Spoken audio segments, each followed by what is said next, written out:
On August 21st, Ukrainian drones once again launched a significant attack on the largest and most crucial hub of the Druzhba oil pipeline, causing considerable disruption.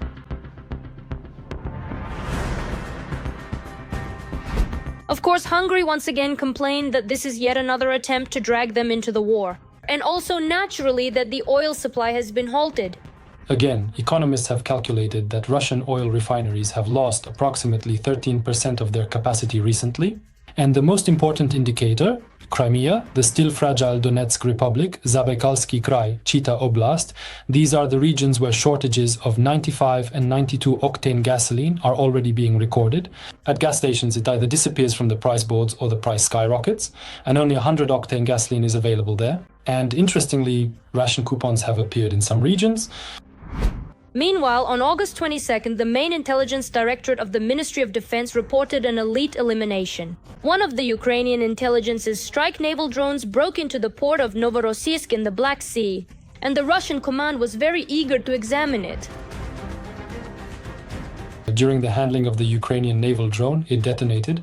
As a result of the explosion, all 5 elite Russian submarine saboteurs were eliminated. Among the Russian fleet personnel based in Novorossiysk, there is sharp discontent over the senseless meat grinder order from the command to retrieve the Ukrainian naval drone, which led to the elimination of the elite group. Meanwhile, operations at the Astrakhan port of Olya, through which Russia supplies weapons from Iran, have been paralyzed for a week following the Ukrainian drone attack on August 15th. The cargo ship Port Olya 4 was also hit there. It is believed that it was transporting a large quantity of components from Iran, and I saw satellite images showing part of the ship sticking out from beneath the water's surface, well, actually above the water, and it's quite possible that all this is affecting shipping in the entire region. And here's another piece of good news. The production rate of Ukrainian long-range drones has now matched the monthly output of Russian Shaheds. Moreover, Ukrainian drones are several times cheaper than their Russian counterparts. The very fact that every night, or at least every couple of days, several dozen, close to 100 drones fly into Russian territory is already a reality. Before, we used to be happy if 1, 2, or 3 made it through. Now they're flying in by the dozens, sometimes even by the hundreds, and we consider that normal now. So, it turns out it didn't live up to the Kremlin leader's expectations. And we're not talking about a person, but about the much-praised hypersonic Zircon missile that Putin boasts about. Recently, Russia carried out its 14th missile launch, and reportedly, it once again demonstrated very low effectiveness and accuracy. During extensive testing, it successfully hit both land-based and sea-based targets from underwater platforms and surface ships, exactly as meticulously planned, in full and complete accordance with the mission objectives. Belarus has announced yet another round of exercises with Russia. The main event is called Interaction 2025, which will take place in early September in the north of the Republic. In total, more than 5,000 people and about 1,000 pieces of equipment will be involved in the joint exercises this year. Nothing new has happened. So, there's this box called West 2025, right? These exercises. And in the middle of this box, there are 3 compartments. They are called Interaction 2025, Search 2025, and Echelon 2025. So in the middle of these exercises, there are 3 scenarios of some sort. I can't say what the details are, but again, you need to look at the number of people involved. If we're talking about 5,000 servicemen, then honestly, I don't see anything serious here. I'm being sincere. The Deep State platform reports on the advance of the Russian army in the Serebryansky forestry near Serebryanka in the Donetsk region and Olhivsky in Zaporizhia. Nevertheless, it is noted that the defense forces have pushed the occupiers out of Tolstoye in the Donetsk region. US President Trump will make an important statement this evening. The topic has not yet been disclosed, but recently Trump said that he wants to end the war and go to heaven. If I can save 7,000 people from dying every week, I think that's enough. I want to try to get into heaven if that's possible. I've heard that things aren't looking too good for me. They say I'm at the foot of that dark pillar. But if I can make it to heaven, ending the war will be one of the reasons. Despite Trump's statements about another 2 weeks, there is still some progress in developing concrete security guarantees for Ukraine. This is the track that is being led directly by US Secretary of State Marco Rubio. And accordingly, within these 2 weeks, or more precisely within 70 days, there should be some final result. Trump has promised to change his tactics on Ukraine if Putin does not end the war within 2 weeks. It seems his attempts to achieve peace have once again reached a dead end. Just on Monday, he was boasting about the rapid progress of the negotiations, but now he has stated that Kyiv has no chance of winning the war without new attacks on Russia. It's very difficult, if not impossible, to win a war without attacking the aggressor country. It's like a great sports team with a fantastic defense, but they're forbidden from playing offense. There is no chance of victory. It's the same with Ukraine and Russia. The dishonest and utterly incompetent Joe Biden did not allow Ukraine to respond, only to defend itself. How did this even happen?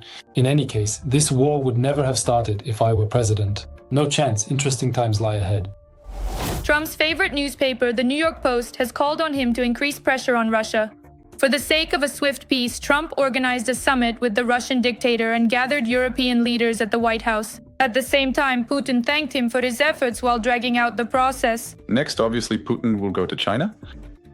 Putin will meet with Xi, get new instructions, which, once again, demonstrates the lack of independence in the Kremlin's current policy. Putin continues to demand that Ukraine give up part of the Donbas, forego NATO membership, and commit to maintaining neutrality. The Kremlin insists on the Istanbul negotiation format of 2022 in order to buy time, and in the future to repeat the invasion under more favorable conditions for itself.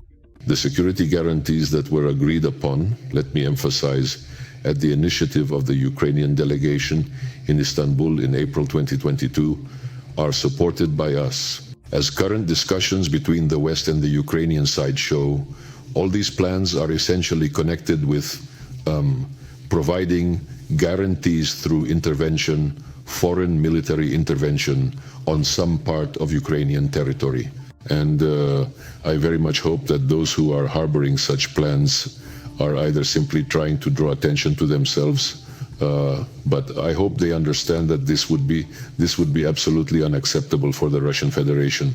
Lavrov's statement on the topic of security guarantees is an attempt to downplay the real work that is currently being carried out within the coalition of the willing, about 30 countries that are developing concrete steps on how to prevent the resumption of war by the Russian Federation against Ukraine after a certain period of time.